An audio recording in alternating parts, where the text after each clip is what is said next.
the technical aspect, so again, we're not talking about one mission, but there will be a first mission, and that's very important. We want to get that right. So that'll be the Google X Prize mission. The Google Lunar X Prize will likely be the first mission. Doesn't have to be, but it likely will be.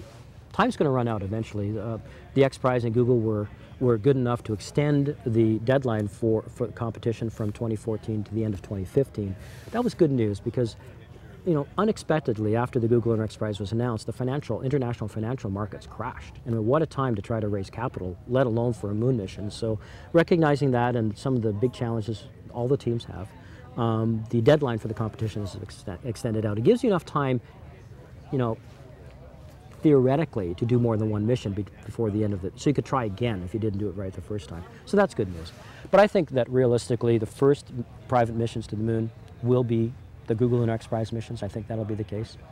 So our first mission embraces what we need to do for the Google Lunar X Prize. We're incorporating that type of technology on the mission as one of several customers for our mission. One of the customers is our own investors. They want to know about certain things about the moon that helps us with our own business case. One of our customers is a philanthropic scientific endeavor called the International Lunar Observatory. And we want to deliver a scientific instrument, really the first observatory on the surface of the moon that can both observe and communicate the wondrous ideas of the universe, you know, from the surface of the moon.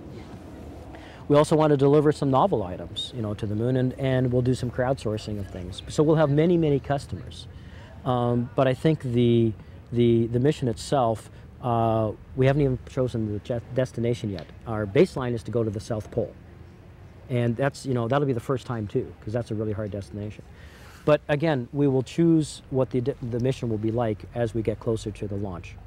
But in general, what we're building is a repeatable technology, and we're building an infrastructure as a commercial company that we can use over and over again. So there are four elements that have really come together to make Moon Express possible. One is that politically, this is the right time. We're at this phase change from a government-dominated era to one that embraces and utilizes the power of the private sector and entrepreneurship. That's a very important change of the paradigm. So it gets people like Silicon Valley investors very excited. So we are changing swords to plowshares in a couple of ways. In the 1980s, there was a delusion that the Earth and the United States in particular could be safeguarded by a shield in space. Some people called it Star Wars, the Star Wars program. But not before that ended, you know, hundreds of millions, billions of dollars were actually spent in miniaturizing propulsive technologies that could allow exo-atmospheric kill vehicles. I even hate saying it, but where there are these brilliant pebbles was one of the programs that could accelerate very, very quickly and take out inbound nuclear missiles. So this technology was never deployed, but the technology exists.